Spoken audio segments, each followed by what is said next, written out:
Böyük qayıdış proqramı çərçivəsində işğaldan azad olunan ərazilərdə geniş miqyaslı bərpa və yenidən qurma işləri uğurla və sürətli şəkildə həyata keçirilir. Bu ancaq infrastrukturun qurulması ilə məhdudlaşmır. Bütövlükdə sosial-iqtisadi həyatın dirçəldilməsinə şərait yaradır. Yeni layihələr icra olunur, kəndlər, yollar salınır, illərdir öz yurdundan ayrı düşən sakinlərin qayıdışı təmin olunur. İşğaldan azad olunmuş digər ərazilərimizdə olduğu kimi, Kəlbəcərdə də böyük qayıdışa dair birinci dövlət proqramının mərhələli şəkildə icrası uğurla davam etdirilir.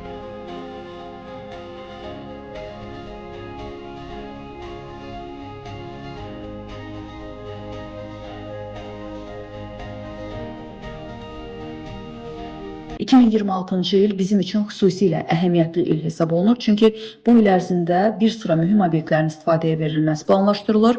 Artıq Kəlbəcər şəhərinə ilk köçün təmin olunduğu 1-ci yaşayış məhəlləsinin 1-ci mərhələsi üzrə işlər tamamlanmış və 162 ailənin qayıdışı təmin edilmişdir. Kəlbəcər şəhəri ilə yanaşı kəndlərin bərpası istiqamətində də işlər davam edir. Bir sıra kəndlərimiz layihələndirilir, bəziləri isə artıq ekspertiza mərhələsindədir. 2026-cı ildə 547 fərdi evdən ibarət Zar kəndinin yenidən qurularaq istifadəyə verilməsi nəzərdə tutulur.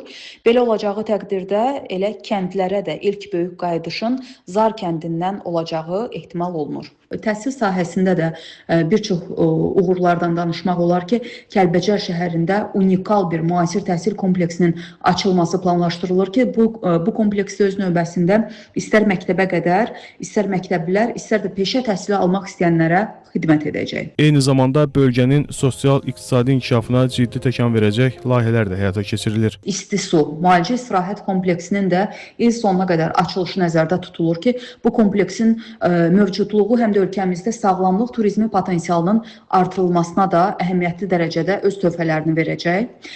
Bölgənin enerjisindən danışırıqsa əgər, xüsusilə yaşıl enerji strategiyası çərçivəsində Kəlbəcərimizdə bir neçə kiçik su elektrik stansiyalarının da müvafiq qurumlar tərəfindən istismara verilməsi planlaşdırılır ki, bu da bərpa olunan enerji istehsalının artırılmasına öz töhfələrini verəcək. Ümumilikdə qeyd etməliyəm ki, həyata keçirilən və planlaşdırılan bütün layihələrimiz böyük qayıdış proqramına uyğun olaraq ardıcıl və sistemli şəkildə icrasını il ərzində də davam etdirəcək. Heç şübhə yoxdur ki, 30 il ərzində yalnız bir arzu, işğal altında qalmış torpaqlarımızın azad olunması məramı ilə yaşayan Azərbaycan xalqı gələcək illərdə də sarsılmaz birlik nümayiş etdirməklə torpaqlarımızın abadlaşdırılmasına, doğma Qarabağa, Şərqi Zəngəzura yeni və xoşbəxt bir həyatın gətirilməsinə nail olacaq. Azad olunan hər bir ərazi öz yeni həyatına qovuşacaq.